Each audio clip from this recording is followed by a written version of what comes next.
다윗과 하나님 나라 영성 11번째입니다. 사무엘상 24장 1절로 7절인데 은혜로운 목소리와 함께 읽겠습니다. 우리 큰 목소리로 같이 읽으면 좋겠습니다. 시작. 사울이 블레셋 사람을 쫓다가 돌아오매 어떤 사람이 그에게 말하여 이르되 보소서 다윗이 엔게디 광야에 있더이다 하니 사울이 온 이스라엘에서 택한 사람 3,000명을 거느리고 다윗과 그의 사람들을 찾으러 들염소 바위로 갈새 길가 양의 우리에 이른즉 굴이 있는지라 사울이 뒤를 보러 들어가니라. 다윗과 그의 사람들이 그 굴 깊은 곳에 있더니 다윗의 사람들이 이르되 보소서 여호와께서 당신에게 이르시기를 내가 원수를 내 손에 넘기리니 내 생각에 좋은 대로 그에게 행하라 하시더니 이것이 그날이니이다 하니 다윗이 일어나 사울의 겉옷자락을 많이 베니라. 그리한 후에 사울의 옷자락 뱀으로 말미암아 다윗의 마음이 찔려 자기 사람들에게 이르되 내가 손을 들어 여호와의 기름 부음을 받은 내 주를 치는 것은 여호와께서 금하시는 것이니 그는 여호와의 기름 부음을 받은 자가 됨이니라 하고 다윗이 이 말로 자기 사람들을 금하여 사울을 해하지 못하게 하니라. 사울이 일어나 굴에서 나가 자기 길을 가니라. 아멘. 들어오실 때 이 민트색 밴드 하나씩 받으셨죠? 한번 손을 한번 들어주시면 좋겠습니다. 예, 감사합니다. 이 비밀은 조금 이따가 말씀드리겠습니다. 아가스를 제가 좋아하는데 아가스에 제가 좋아하는 표현이 있습니다. 왕이 사랑스러운 신부에게 다가가서 이렇게 말해요. 내 사랑아, 내가 너를 바로의 병거의 준마에 비하였구나. 이 말씀을 읽고 묵상할 때 제 안에 기가 막힌 한 단어가 나왔습니다. 군화시는 신부. 하얀 웨딩드레스를 입고 한 걸음씩 사뿐사뿐 걸어 왕에게 다가오는 아름다운 신부의 발에 반짝이는 보석들이 박힌 글레이트 웨딩 슈즈가 아니라 산과 들과 어디든 전투의 현장으로 달려가는 투박한 군화가 신겨 있었습니다. 이런 신부의 모습을 본 신랑이 말해요. 내 사랑아, 나의 아이야, 나의 신부야, 내가 너를 바로의 병거를 끄는 준마에 비하고 싶다. 우리는 그리스도의 신부지만 또 하나님의 군대인 줄로 믿습니다. 애굽 왕 바로 왕의 병거를 끄는 준마는 아무나 될 수 없습니다. 혈통도 중요하지만 혈통만으로 안 됩니다. 강력한 힘도 중요하지만 그것으로 안 됩니다. 엄격한 훈련의 과정을 통과하고서야 왕의 인이 새겨집니다. 가장 중요한 관문은 마지막 훈련 과정인데 조련사가 그동안 훈련된 말들을 이끌고 사막으로 가요. 뜨거운 열사의 사막에서 사흘 동안 물 한 모금 주지 않고 훈련을 진행합니다. 어떤 말은 타는 듯한 목마름을 견디지 못하고 쓰러져 나가기도 합니다. 그런데 사흘이 지나면서 조련사는 말들을 물이 있는 오아시스로 데리고 가요. 오아시스가 가까이 오면 물냄새를 맡은 이 말들이 흥분하기 시작합니다. 전 속력으로 물을 향해 막 치달리지요. 물가에 도착한 어떤 말들은 바로 물에 뛰어드는데 어떤 말들은 멈추어서 조련사의 손끝을 바라보는 거예요. 조련사는 조련사의 손끝을 바라보고 있는 그 말 엉덩이에 인장 도장을 찍습니다. 바로 왕의 병거를 끄는 말이라는 가장 영광스러운 왕의 인이 지키는 순간이 되는 거지요. 목마름을 견딜 수 없는 극한의 상황에서 어떤 그 육신의 본능을 통제하고 다스리고 제어하면서 조련사의 손끝을 바라보고 기다리고 있는 그 말이죠. 그 자만 왕의 준마가 되는 겁니다. 여러분 아시는 대로 초식동물의 본능이 있습니다. 어디선가 바스락거리만 소리만 들려도 본능적으로 방향은 두 번째고 일단 뛰고 보는 것이 초식동물의 본능이에요. 초식동물인 이 말, 자기의 본능을 통제하고 요란한 북소리, 함성소리, 칼과 칼이, 창과 창이 부딪히는 그 철의 부딪힘 소리, 피비린내가 진동하는 처절한 전쟁의 현장에서 주인이 진격하면 생사를 뛰어넘어 달려갈 수 있고, 어떤 순간에는 멈추라고 하면 멈출 수 있는 준마는 그럴 때 되는 거지요. 이때 쓰이는 단어를 성경은 온유함이라고 표현했습니다. 팔복이 말하는 온유함은 인간적인 어떤 성품으로 마음이 따뜻하다, 착하다, 부드럽다 그런 게 아닙니다. 비둘기처럼 순결하지만 뱀처럼 지혜로운 것이 온유함입니다. 하나님을 사랑하고 예배하는 자리에서는 불같이 뜨겁지만 하나님이 기뻐하지 않는 것에 대해서는 얼음처럼 차가운 것을 온유라고 부릅니다. 순종의 사람 믿음의 아비 아브라함은 하나님께 부름받은 왕의 준마였습니다. 지면에서 가장 온유한 자라 인정받았던 모세, 특별한 왕의 준마로 인이 쳐진 사람입니다.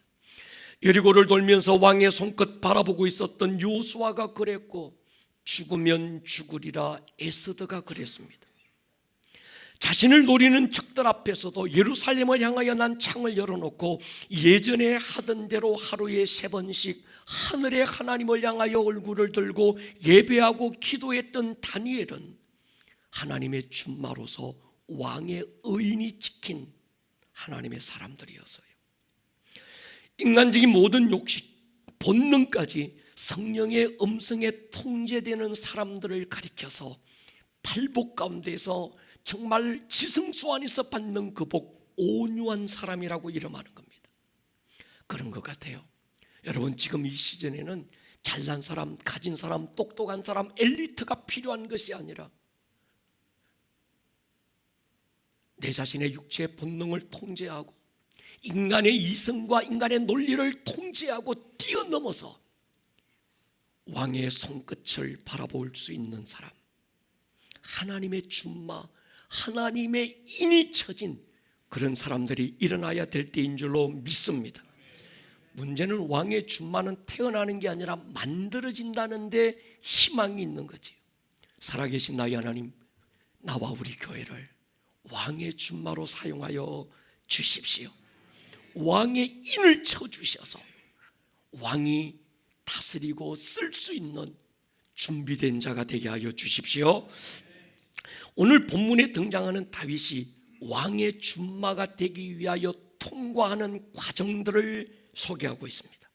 가장 결정적으로 자기 왕국을 세울 기회가 주어졌고 인간적인 모든 고난과 시련을 끝낼 수 있는 그 결정적인 그 순간 찰나에 다윗은 하나님의 손끝을 보는 거예요. 이것이 다윗의 아름다움이고 탁월함이었습니다.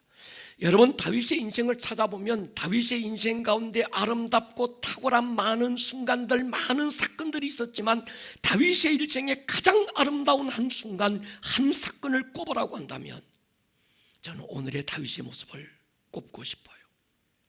이런 다윗의 모습을 사랑하고 배우고 싶습니다.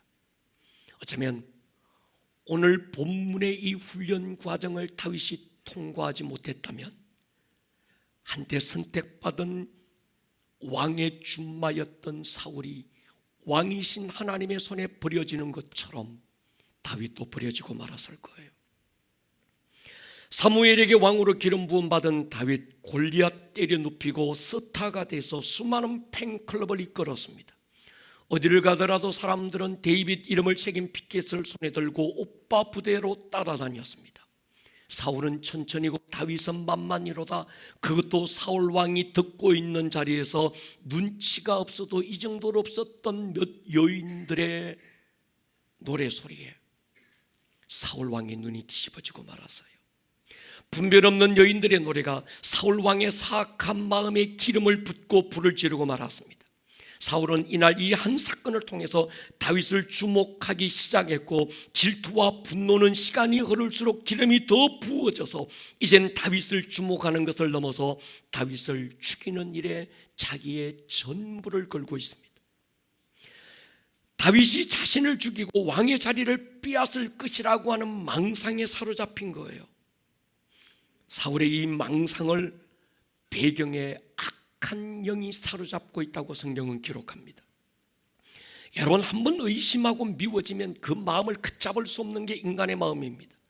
시간이 흐르면 그 기분과 감정은 마귀에게 사로잡히고 자신의 의도와는 전혀 다른 곳에서 가두어지고 말아요.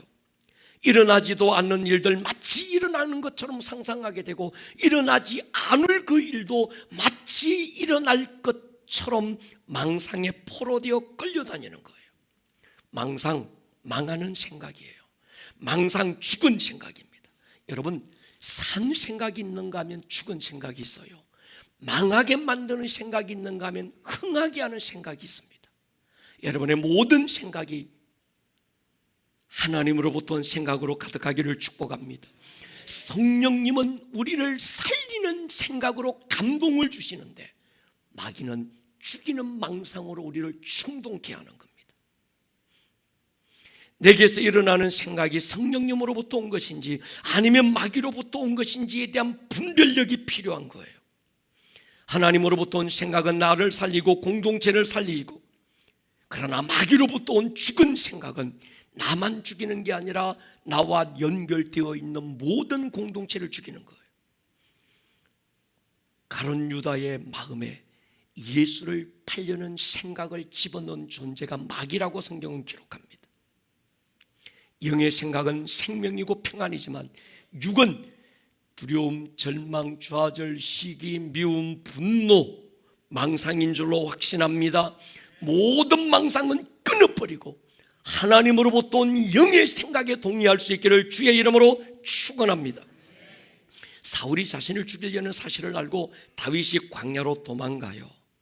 사람들은 흔히들 인생을 광야로 표현합니다. 맞는 말인 것 같습니다.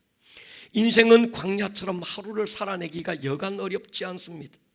쫓고 쫓기는 광야 한복판에서 우리는 인생을 배워야 되고, 광야를 이기고 나갈 수 있는 지혜를 얻어야 되고, 광야에서 살아남는 룰을 배워야 되는 거지요. 누군가는 그렇게 쫓고 누군가는 그렇게 쫓기고 있는데 배후에는 하나님의 큰 손이 개입하고 있습니다.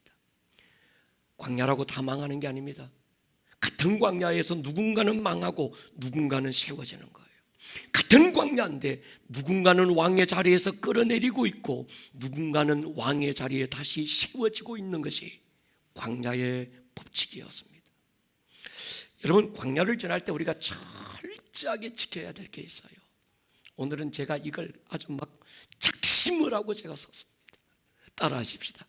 불평하지 말자, 원망하지 말자. 우리가 출애굽 스쿨을 통해서 배울 거예요. 이스라엘 백성들이 유월절 어린 양의 피를 바르고 애굽을 뛰어나왔습니다. 홍해를 건너는 놀라운 경험을 하고 그 순간 홍해가 갈라지는 그 장엄한 현장, 그리고 뒤따라오는 애굽의 군대가 수장되는 모습을 보면서 그들은 환희의 노래를 불렀습니다. 하나님의 위대하심을 찬양하고 하나님이 행하시는 그 일들을 막 기뻐 노래하기 시작했습니다. 그런데 그 일이 있고 사흘 만에 물이 떨어지고 말았어요. 목이 말랐습니다. 눈앞에 마라의 샘이 보이지만 쓴물이라 마실 수 없었습니다. 그들은 불평과 원망으로 가득했어요. 생각해 보십시오. 홍해를 가르고 건넜을 때 뒤쫓아오던 애굽의 병거들이 홍해 수장되는 걸 볼 때 그들이 불렀던 감격, 구원의 하나님, 미리암의 그 노래를 보면 기가 막힙니다. 그런데 여러분, 그게 사흘이 안 가는 거예요. 그 찬양이 불평이 되는 일에 사흘이면 충분했고, 그 원망이 저주의 쓴 물로 막 쏟아내는 데는 그렇게 오랜 시간이 필요하지 않았습니다. 이번에는 그들이 신광야를 만납니다. 애굽에서 가지고 나왔던 식량이 바닥났어요. 그때도 역시 그들은 불평하고 원망했고, 이번에는 불평과 원망을 뛰어넘어 희생양을 찾아서 모세를 죽이려고 돌을 들었습니다. 이런 일들이 40년을 반복합니다. 하나의 문제가 해결됐다 싶으면 또 다른 문제가 터지고, 한 산 겨우 넘었다 싶은데 또 다른 산들이 산맥처럼 그들 앞을 가로막고 있는 것이 광야인 거지요. 그런 생각을 해봤습니다. 왜 하나님께서 그 백성 이스라엘 백성들에게 가나안 땅을 주겠다고 약속하셨고 가나안 땅 축복의 땅을 준비하셨다면 애굽에서 번쩍 들어서 하루아침에 그들을 가나안 땅으로 옮겨놓지 않으시고 이 광야를 통과하게 하셨을까? 왜 하나님의 사람 모세를 애굽 최고의 명문 학교에 입학시킨 다음에 미디안 광야 학교에 또 몰아넣으셨을까? 여러분, 모세가 미디안으로 가고 싶어서 간 게 아닙니다. 쫓겨서 간 거예요. 몰려서 간 겁니다. 오늘 다윗을 하나님께서 왕으로 기름 부어 놓고 왜 광야를 통과하게 하셨을까? 망하고 고생시키고 고분고분 말 잘 들으려면 인생 쓴맛 한번 봐야 될 것 같아서, 그래 쓴맛 한번 봐라, 그래야 니들이 앞으로 내 말 잘 들을 거야, 고분고분 할 거야, 그래서 그들을 광야로 내모신 것일까? 아니지요. 어떤 상황에서도 불평하지 말고 원망하지 말고 기도와 예배, 말씀과 기도로 돌파하라는 또 다른 영적 근육을 만들어주는 거예요. 그들 뼛속까지 배어있는 430년간 찌들었던 노예 근성들, 여러분 노예 근성들 있잖아요. 불평하고 원망하고 감사할 줄 모르고 그저 희생양 찾고 니 때문에 누구 때문에, 인간의 죄성에 배어있는 이런 인간의 어떤 이 노예 근성을 빼기 위해서, 그래서 불순물 다 빼고 24K 점검처럼 하나님이 쓰시는 과정들이 필요했던 것 아닐까요? 출애굽기를 읽다가 혼자서 웃었던 적이 있어요. 그들이 먹을 게 떨어졌습니다. 16장 3절에 보면요, 이렇게 얘기해요. 이스라엘 자손이 그들에게 이르되 우리가 애굽 땅에서 고기 가마 곁에 앉았던 때와 떡을 배불리 먹던 때 여호와의 손에 죽었더라면 좋았을 것을 너희가 이 광야로 우리를 인도해 내어 이 온 회중이 추려 죽게 하는구나. 인간의 악한 본성은 오늘 불평하는 자기를 합리화시키기 위해서 과거를 미화시키는 습관이 있어요. 여러분 생각해 보십시오. 그들은 지금 모세에게 과거 애굽에 있을 때 고기 가마 곁에서 떡과 고기 배불리 먹었다고 지금 얘기합니다. 근데 실제 고대 애굽인들은 빵과 와인을 먹었고 다양한 생선 고기를 요리해서 먹었었습니다. 그런데 그것은 애굽의 중상류층 사람들의 이야기지 노예로 살고 있던 그들의 이야기가 아니었어요. 그들은 주인이 먹을 고기를 요리해야 했고, 노예들은 굶지 않을 정도의 음식만 제공받으면서 정말 격한 중노동에 시달려야 했습니다. 그 노동의 중노동을 시달리다가 도저히 견딜 수 없어서 그들이 하나님께 살려달라고 부르짖었고, 그 부르짖음이 하나님께 상달되어 하나님은 모세를 그들에게 구원자로 보낸 것 아니었습니까? 그런데 지금 이스라엘 백성들은 자신들이 고기 가마 곁에서 떡과 고기를 배불리 먹었던 그때가 좋았다고. 그런데 지금을 불평하고 원망하면서 그때로 돌아갔으면 좋겠어. 그래 그때가 좋았어. 내가 미스 때 그때가 훨씬 좋았어. 내가 저 인간 만나서 내가 왜 이렇게 됐는지 몰라. 그 인간 안 만났으면 시집도 못 갔을 거예요. 죄송합니다. 그러니까 여러분 보십시오. 출애굽기 17장 르비딤 광야에 갔을 때 불평과 원망이 극에 달해서 모세를 죽이려고 돌을 들었습니다. 여러분 불평과 원망은 이건 그냥 언어가 아닙니다. 환경이 어려워서 불평하는 게 아니고요, 여건이 힘들어서 원망하는 게 아닙니다. 아셔야 해요. 언어의 습관이에요. 아멘 하십시다. 더 깊이는요, 미혹의 영이 역사하는 거예요. 아멘입니까? 하나님 앞에 머무면서 제가 최근에 기도의 집에 앉아서 하나님께 막 기도했습니다. 하나님 우리 교회 약속하신 거 있잖아요. 부흥을 약속하셨고 성도들의 삶에 정말 열매가 있을 것이라고 하나님이 약속하셨는데 하나님 언제입니까? 왜 그것들이 아직 안 보입니까? 그때 주신 감동이 있어요. 이 목사, 지금이 열매의 때고 부흥의 시즌이다.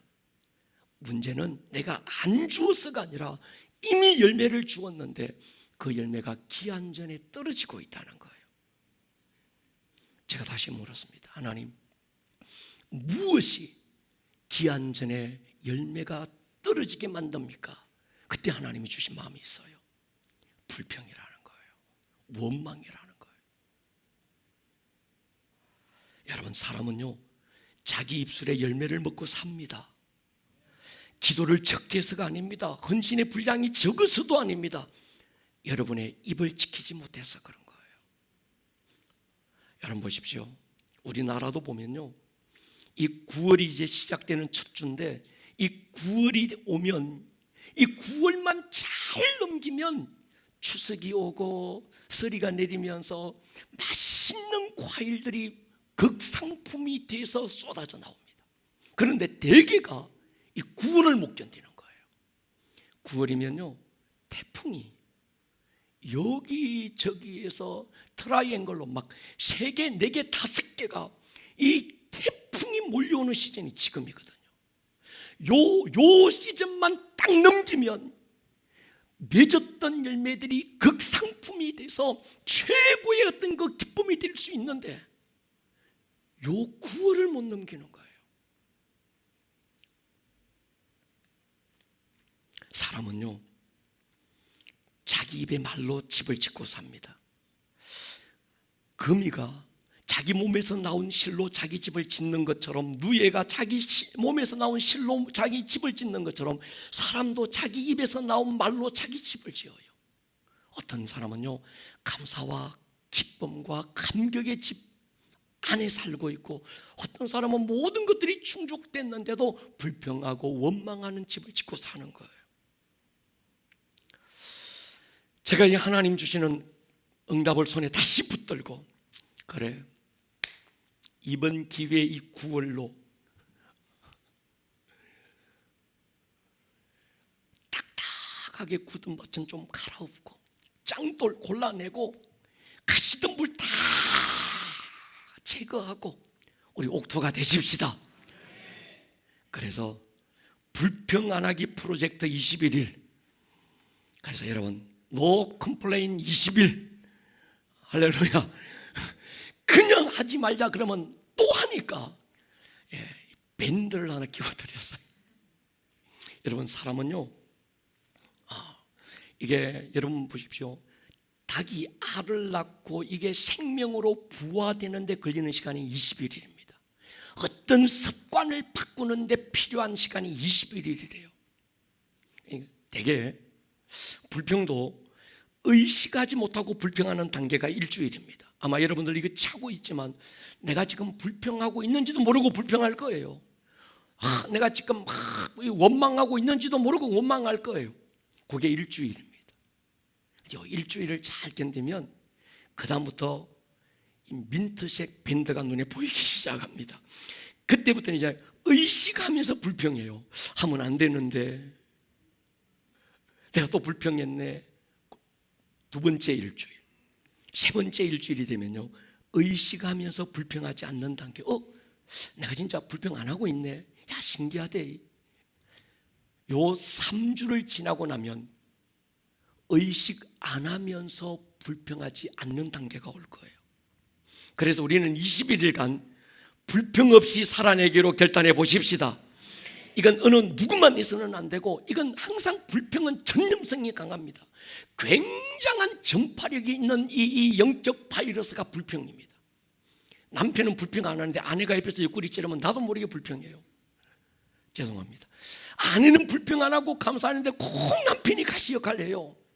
아니면 자식이 꼭 불평하도록 가시 역할을 합니다. 찔러요. 그런데 참다가 애기하고 터져 나와버리면 다 끝나는 거예요. 규칙이 몇 가지 있습니다. 모든 가족이 한쪽 손목에 밴드를 꼭 끼셔야 합니다. 잠든 시간 위에 눈 딱 뜨면 바로 밴드부터 끼세요. 동의하십니까? 그리고 내가 누군가를 험담하고 미워하고 불평하고 원망하는 이 말이 내 입에서 나오거든, 얼른 이걸 반대쪽 손목에 끼우세요. 또 이게 불평하거든, 또 얼른 이쪽 손으로 또 갈아 끼우세요. 누군가가 옆에서 불평하는 걸 보거든, 당신 지금 불평하고 있으니까 밴드를 다른 손목에 차라고 얘기해 주세요. 얘기하고 나면 자기도 지적질했으니까 밴드를 빨리 바꾸기 시작해야 합니다. 그렇다고 얘 니나 희야 나는 그냥 땀 물고 있다 이러면 안 됩니다. 우리는 불안의 동지들입니다. 할렐루야. 여러분, 21일간 어떤 사람은 하루에 몇 번씩 왔다 갔다 할 것 같아요. 또 막 정신없을 거예요. 어떤 분은 일주일마다 막 가라고. 근데 저는 확신합니다. 21일 동안, 그러니까 여러분 중요한 건 뭔가 하면 내가 밴드를 하루 바꾸겠잖아요. 그때부터 21일 다시 하는 거예요. 아마 어떤 분은 연말까지 하실지도 몰라. 어떤 분은 뭐 1년 내내 왔다리 갔다리 하다가 그래서 우리는 이제 손목을 자세히 보세요. 저 사람이 지금 왼쪽에 있던 게 오른쪽으로 갔는가, 오른쪽에 있던 게 왼쪽으로 갔는가. 한 달이 지났는데도 아직 있어. 지적질하지 마시고 중보해 주시기를 축복합니다. 여러분, 이 작은 밴드가 여러분의 삶에 기한전에 떨어지게 만드는 모든 태풍을 잠잠케 할 거예요. 그래서 저부터, 우리 교육자들부터 밴드 딱 끼고 다녀라.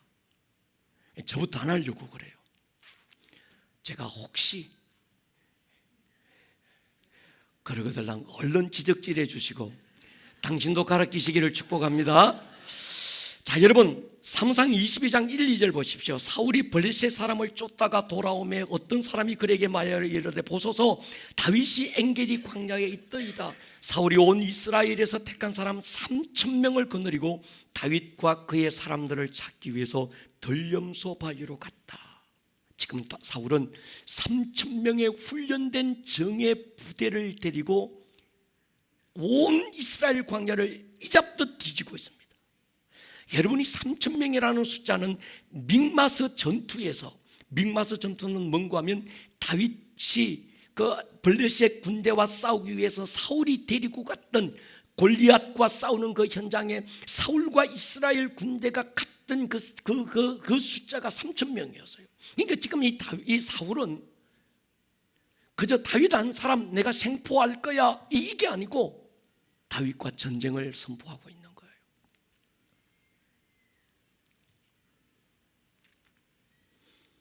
다윗을 광야로 보내신 분은 다윗이 아니라 하나님이었지만 사울을 광야로 몰고 가고 있는 것은 하나님이 아니라 사울의 망상이었고 욕심이었고 악한 영의 미혹이었습니다. 다윗은 하나님의 나라를 세울 자로 훈련되기 위해서 그 광야로 갔지만 사울은 자신의 망상과 욕심과 질투에 이끌려서 스스로 광야로 달려나갔던 거예요. 여러분, 무엇이 나를 광야로 몰고 가고 있는지를 분별해 볼 필요가 있습니다. 광야라고 다 같은 광야가 아닙니다. 광야 같은 인생 한복판에서 고난당하고 있지만 어떤 사람은 마이 킹덤을 세우기 위해서 내 욕심이 나를 광야로 막 몰고 가는 사람도 있지만 어떤 사람은 하나님의 손이 그를 더 아름답게 세우기 위해서 왕의 중마로 세우기 위해서 하나님이 밀고 가는 사람도 있는 거예요. 사람들이 착각해요. 하나님이 말이야 나를 이 광야 같은 게 쭉 몰아넣어서 힘들게 만든다고. 아니야, 네 욕심이 너를 그렇게 끌고 간 거야. 아멘입니까?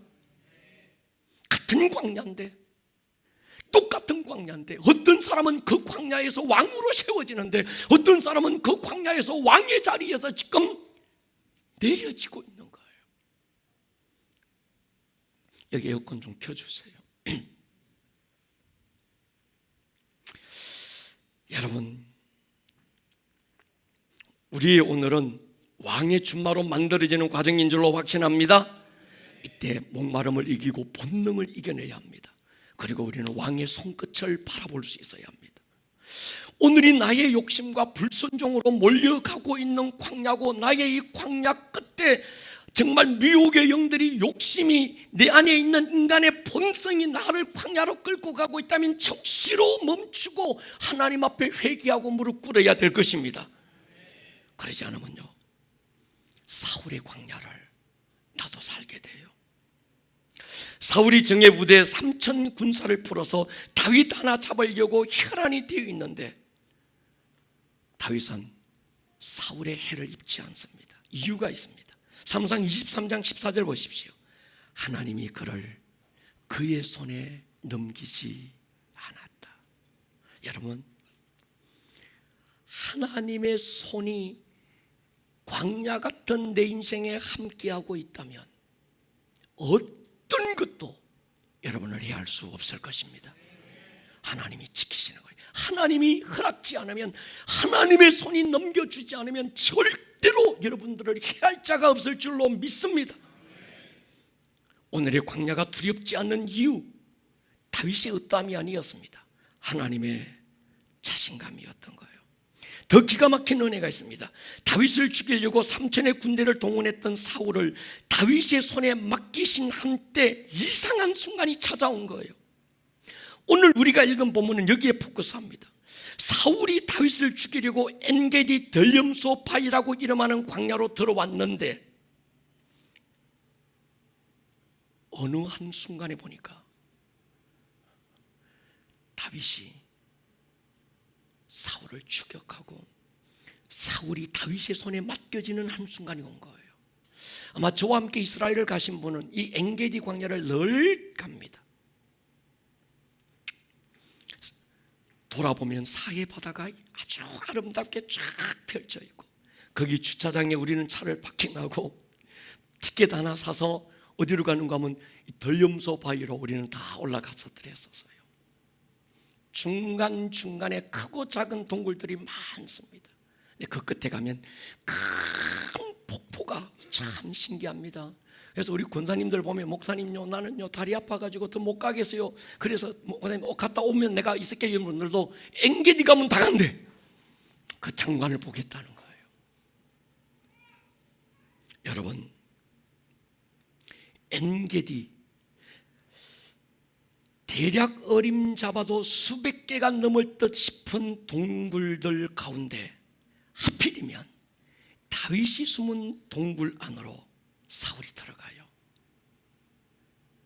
생리적인 볼일을 보기 위해서요. 3절에 보면 길가 양의 우리에 이른적 굴이 있는지라 사울이 뒤를 보러 들어가니라. 다윗과 그의 사람들이 그 굴 깊은 곳에 있더니, 상황이 좀 묘합니다. 뭐 상상할 필요는 없겠는데, 다윗을 쫓기 위해서 3,000의 정예 군대를 풀어서 엔게디를 수색하고 있던 때 갑자기 사울이 배탈이 났는지 급해진 거예요.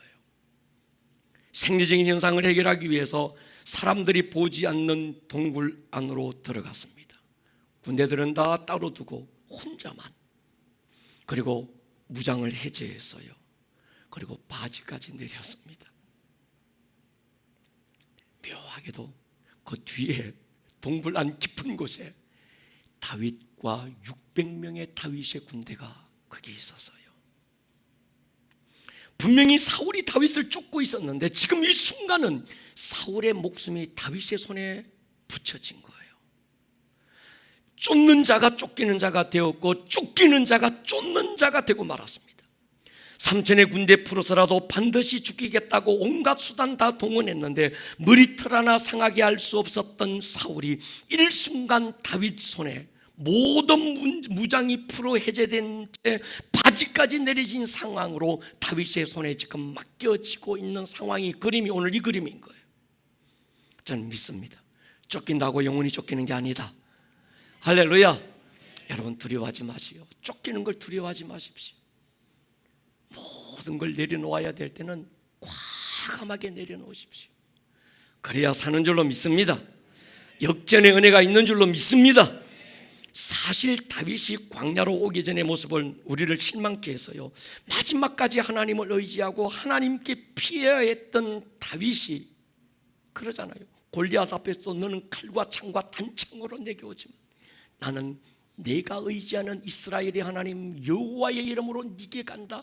조금도 두렵지 않고 짱돌 몇 개 들고 골리앗을 향해서 돌진했던 이 다윗이 사울을 피해서 인간의 수단과 방법을 동원해서 하나님께 묻지도 않고 블레셋으로 도망갔습니다.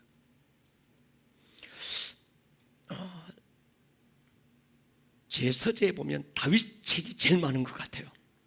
그 중에 아더 핑크라는 그 약 100년 전 영국의 그 신학자가 쓴 그 세 권의 다윗의 일생이라는 책이 있는데 굉장히 두꺼운 책 세 권이 있습니다. 그 책에 이 아더 핑크는 뭐라고 얘기했는가 하면 하나님께서 다윗을 광야로 몰아내신 건 5가지를 제거하셨다 그렇게 말합니다. 첫 번째 포지션, 두 번째 사무엘, 친구 요나단, 아내, 모든 인간적인 자존감, 하나님께서 이걸 다 제거했다는 거예요.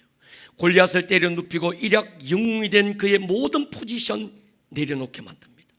그의 인생 멘토였던 사무엘이 죽습니다. 요나단과의 결별, 많은 상실감을 주어서요.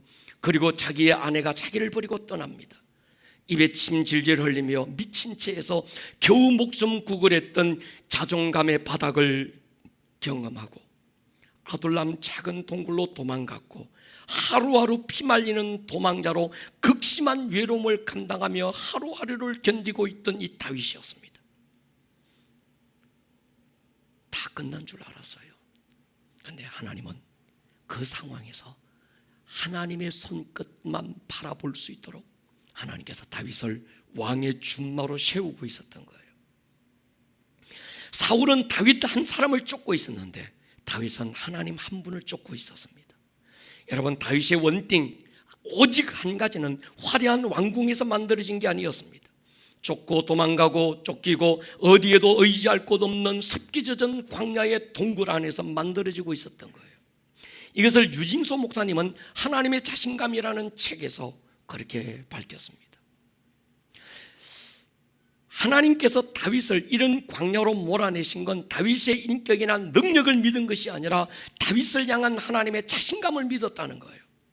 당자가 아버지 곁을 떠나려고 했을 때 아들이 얼마나 개고생하고 나중에 돼지 신세로 전락될 걸 아버지가 아시면서도 그 아들의 떠남을 허락했던 이유는 아들을 믿어서가 아니고 아들을 향한 아버지의 자신감, 어떤 모습이 되어서 돌아오더라도 변치 않을 아버지의 사랑에 대한 자신감, 그리고 반드시 더 좋은 아들이 되어 돌아올 것이라고 믿는 아버지의 믿음, 그 아버지의 자신감이 아들을 떠나도록 허락해 주었다는 거예요. 여러분 마찬가지입니다. 여러분 한 분 한 분을 향한 하나님의 자신감을 믿으시기를 축복합니다.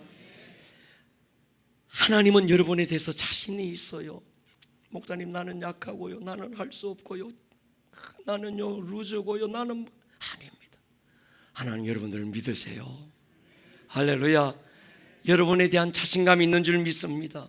오늘 여러분들이 광야로 보내진 건 여러분의 어떠함을 신뢰해서가 아니라, 그래 내 아들 내 딸은 이 광야에서 망하지 않고 눈부시도록 성숙해질 것이고 훨씬 더 아름다운 군하시는 신부로 일어날 것이라는 하나님 아버지의 자신감이 오늘 여러분에게 있는 줄로 믿습니다. 다윗의 원띵, 하나님의 언약궤 앞에서 예배하다가 만들어진 게 아니었습니다. 도망자가 되어 광야를 떠돌면서 사방이 막혀 숨조차 크게 쉴 수 없는 상황에서 열린 하늘 하나 바라보고 하나님의 얼굴을 갈망하며 만들어졌습니다. 사람이나 환경을 바라보지 않고 모든 시선을 모아서 하나님의 손끝만 바라보고 있을 때 다윗의 원띵이 만들어진 거예요. 사울은 화려한 왕궁에 살면서도 그의 마음은 욕심이라는 동굴에 갇혀 살, 다윗은 습기 젖은 동굴 안에 숨어 살지만 그의 내면에는 평강과 기쁨이 흐르고 있습니다. 시편을 읽어보면 다윗의 입에 찬양이 마르지 않았어요. 감사가 식지 않았습니다. 기쁨이 멈추지 않았습니다. 그 영혼 깊은 곳에서 끝없는 마르지 않는 샘처럼 솟아나고 있는 하나님의 기쁨이 다윗 안에 있었던 거예요. 지금의 상황을 좀 더 깊이 한번 들여다볼 필요가 있습니다.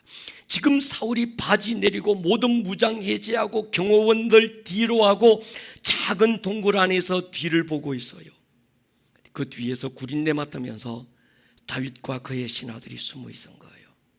그리고 다윗과 그의 신하들의 손에는 칼과 창이 들렸습니다. 절호의 기회가 온 겁니다. 하나님의 축복은 기회로 주어진다는 말이 맞는 것 같이 생각됐습니다. 이 한 번의 기회를 사용한다면 모든 불행을 마감할 수 있고 지긋지긋한 광야의 들깨 같은 신세 끝낼 수 있어서요. 그리고 화려한 왕궁으로 복귀해서 왕으로서 왕관을 덮어쓰고 왕의 자리에 앉아서 화려한 인생을 새롭게 시작할 수 있는 기회가 지금 다윗에게 주어진 거예요. 옆에 있던 다윗의 신하들, 그들은 예상치 못한 상황을 두 눈으로 보면서 이것이 다윗 당신에게 허락된 하나님의 축복의 기회라고 충언하고 있습니다. 이것은 어떤 면에서 다윗에게 주신 축복의 기회였고, 다윗만이 아니라 다윗과 함께하고 있는 아둘람 공동체 모두의 불행을 끝장낼 수 있는 축복의 기회인지도 모르겠습니다. 그래서 아마 그 다윗 곁에 있던 모든 군사들 600명은 막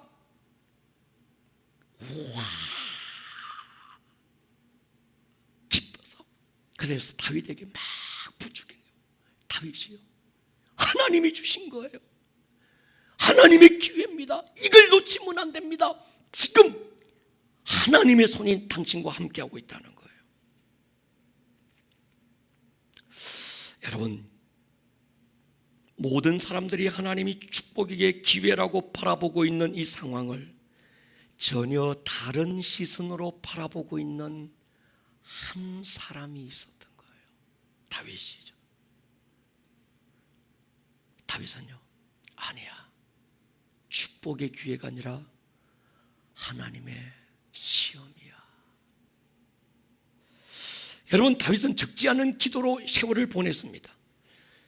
하나님, 오늘의 이 상황 끝내주십시오.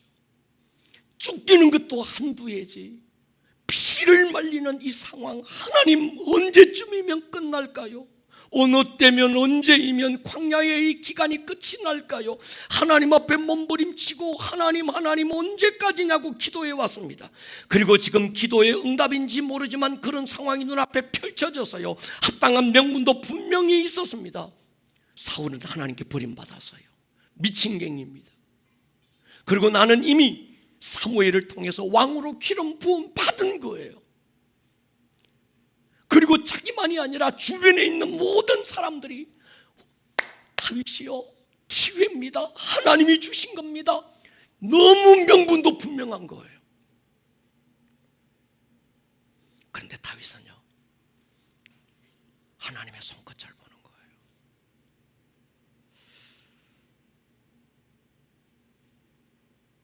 여러분, 이게 축복의 기회인지 망하게 만드는 원수의 시험인지 이게 얼른 봐서 잘 모릅니다.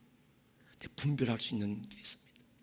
다른 사람들은 모르는데 자기의 모든 시선을 모아서 하나님의 손끝을 바라보고 있는 그 사람의 눈에는 축복의 기회인지 망하게 하는 시험인지 분별하게 돼 있어요. 아멘입니까? 여러분, 모든 사람들이 다윗이요, 때가 됐습니다. 하나님이 지금 당신을 통해서 일하실 놀라운 때가 왔습니다. 이제 우리는 다 불행 끝났고 광야 끝났습니다.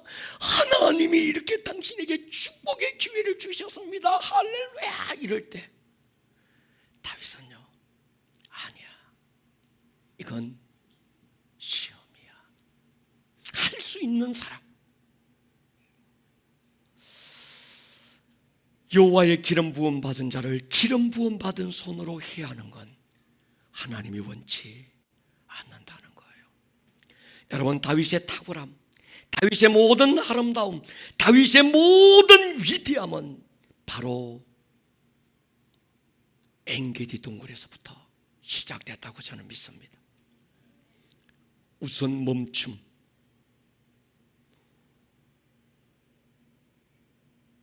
본능을 제어하고 인간의 합리적인 모든 사고를 뛰어넘어서 하나님의 손끝을 바라보고 우선 멈춤이라는 주님의 손끝에서 우선 멈출 수 있는 이 순간, 하나님께서 다윗의 심장에 왕의 인을 팍 찍으셨을 거예요.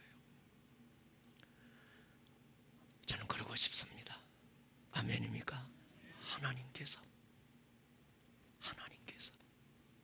넌 나의 춘마야, 도장을 찍을 수 있는 군하시는 신부로서 저와 우리 교회가 쓰임받기를 주님의 이름으로 축원합니다. 머리를 숙여보십시다.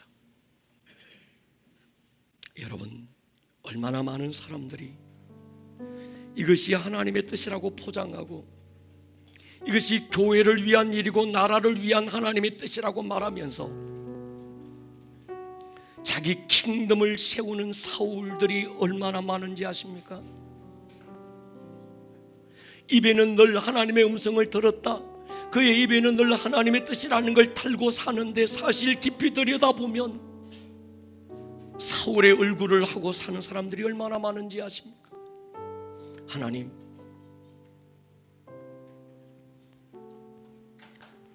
왕의 손끝을 놓치지 않게 해주십시오. 사람들의 말에 흔들리지 않게 해주십시오. 오직 나의 두 시선을 모아서 하늘의 하나님께 집중할 수 있는 은혜를 부어주십시오. 주여 한번 부르고 통성으로 기도합니다. 주여! 오늘 들었던 이 말씀이 듣는 말씀에서 끝나지 않고 여러분들의 삶에 살아내는 말씀으로 생명력 있는 말씀이 될 수 있기를 주님의 이름으로 다시 한번 축복합니다. 온 하늘